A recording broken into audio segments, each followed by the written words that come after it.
drought should never turn into a disaster again. Governments and donors in the Horn of Africa made this commitment after the long drought in 2011. To build the resilience of pastoralist communities in the region, the RISPA initiative was launched. RISPA is funded by the European Union and implemented by the UN's Food and Agricultural Organization and the regional governmental body IGAD. We are very much committed into improving the resilience of the people of the Horn of Africa that have been dealing with conflict, drought, and now with population growth. So these three factors together make that the region will keep being vulnerable to food security. RISPA has been rolled out in Djibouti, Ethiopia, Kenya, Somalia, South Sudan, Sudan, and Uganda. It focuses particularly on vulnerable communities in the border areas between Kenya and Ethiopia, and Kenya and Uganda. Here, lack of resources often leads to conflict when communities cross borders hoping to find greener pastures and water for their livestock. What RISPA does, it works on a three-tier result areas, and one is at the community level, and the other one is at the coordination and policy level. So those three different levels. What that means basically is there has been a purposely designed model to ensure that communities participate in development agenda, that then they develop the necessary resilience. RISPA's strength lies in its bottom-up, top-down approach. One of the approach being used is Community Managed Disaster Risk Reduction approach, CMDRR, that has engaged all the target areas into thorough analysis of the challenges. So each and every community is aware of the challenges they're facing. With support from implementing partners, the communities made lists of disasters they might face, like conflict, drought, or flooding. They also discussed how they could improve their preparedness. The Pastoralist Field School, or PFS, was one approach used to trigger discussion and solutions.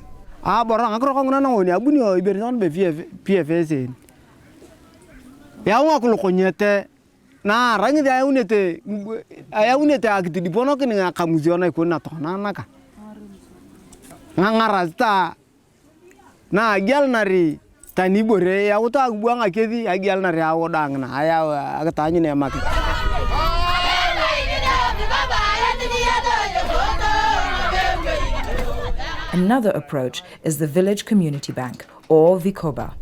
Through these village banks, pastoralists can build savings and get loans. It provides alternatives for former cattle raiders like Inuko Ekutan, who used to steal cattle in order to survive.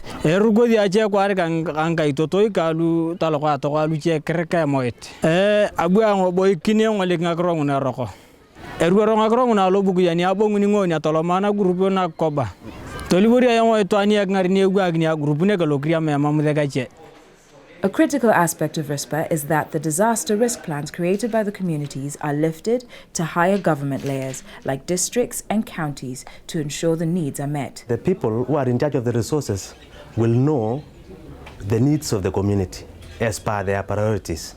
The communities themselves will have said what their problem is, what their challenges are, and the resource will be used to help them overcome those challenges.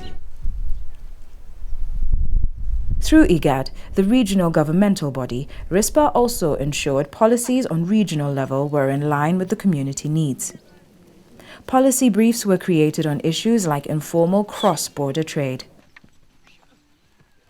One of the highlights was the signing of a memorandum of understanding between Uganda and Kenya.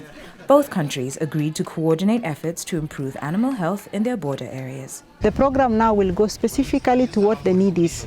If there's a need of drugs, if there's a need for timely vaccination, then that is going to be picked up and provided by the respective government programs. Towards the closure of RISPA in October 2013, a group of members of parliament from Karamoja in Uganda were invited on a learning trip. They drove from Nairobi to Addis Ababa, straight through the cattle corridor of Kenya and Ethiopia. The journey had a profound impact on the MPs. When I reflect on what happened in Karamoja, I find that somehow, somewhere, these people are more coordinated And that's the coordination we'd like to take back home and to see that from the grassroots to the top level, how do we coordinate and streamline the plans that come from the ministries down to the grassroots? And that's one interesting thing I've seen here. So when I saw the desert that was stretching with the people, camels all over, and yet you could not even see any tree. And that is something that we're much interested to know. With the RISPA project having come to a close, the effects can be seen throughout the region. Areas that were previously insecure are used again for agriculture and trade.